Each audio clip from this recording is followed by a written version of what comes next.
उस बयान में कितनी सच्चाई है जो कह रहे हैं कि रविंद्र सिंह भाटी के नाम की जो गाड़ी है वो अशोक गहलोत के लिए गई थी। तो कहना चाहूंगा कि आप तो आराम से उस हैंडपंप का पानी पी के सो जाएं।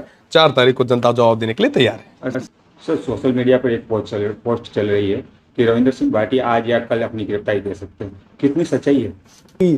4 तारीख को एक बदलाव हो रहा है, तो उससे पहले ये तमाम तरीके के आरोप प्रत्यारोप कर रहे हैं, इनका स्वागत है। दूसरी, उन्होंने मुझे कई सार्वजनिक मंचों से कहा है कि ये मेरे बेटे जैसा है, तो उन्होंने अपने बेटे पे आशीर्वाद जताया, मैं उनका एहसानमंद हूँ।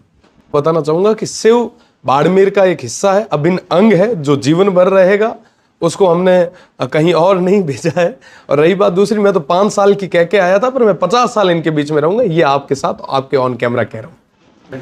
बहुत ही बढ़िया लग रहा है, और लोगों का जो जोश और जुनून, जो उत्साह था 26 तारीख के दिन, वाकई काबिल तारीफ था। मुझे पूरा भरोसा है शिव की, बाड़मेर की, जैसलमेर और बालोतरा की देवतुल्य जनता अपने बेटे, अपने भाई रविंद्र पे विश्वास जरूर जताएगी, और 4 तारीख को एक ऐतिहासिक परिणाम आएगा। सर, आपने बालोतरा में एसपी ऑफिस का घेराव किया था, उसके बाद 32 जनों के खिलाफ नामजद हुआ है, मतलब 700 लोगों के खिलाफ मामला दर्ज हुआ है, जिसमें 32 लोग नाम से मुकदमा दर्ज हुआ है।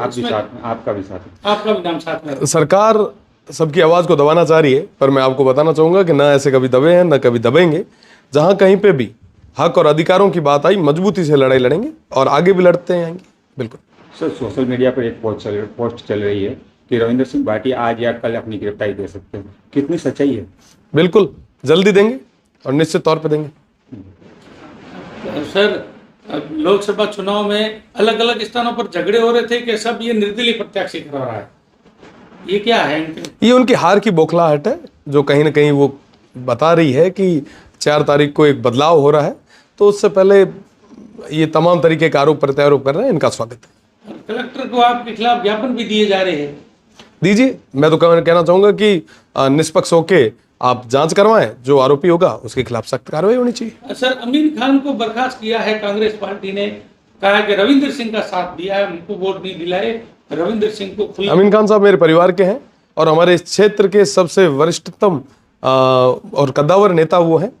मैं उनकी हमेशा इज्जत करता हूं और जीवन भर करूंगा। रही बात दूसरी, उन्होंने मुझे कई सार्वजनिक मंचों से कहा है कि ये मेरे बेटे जैसा है, तो उन्होंने अपने बेटे पे आशीर्वाद जताया, मैं उनका एहसानमंद हूँ। सर, कांग्रेस और बीजेपी में बड़े बड़े नेता आते थे, आपके पार्टी के लीडर आप ही थे, मतलब कैसा लग रहा था आपको? क्या भाई इनके देखिए साहब, तमाम पॉलिटिकल पार्टीज के पास बड़ा सा फंड था, बड़े बड़े स्टार प्रचारक थे, बड़े बड़े नेता थे, पर साहब सबसे बड़ी चीज कि हमारे इस थार की जनता को पता था कि ये तमाम लोग 26 तारीख तक आएंगे। 27 तारीख के बाद में अगर कोई हमारे बीच में रहा, हमारी कोई जिसने कभी बात सुनी, तो वो रविंद्र रहेगा।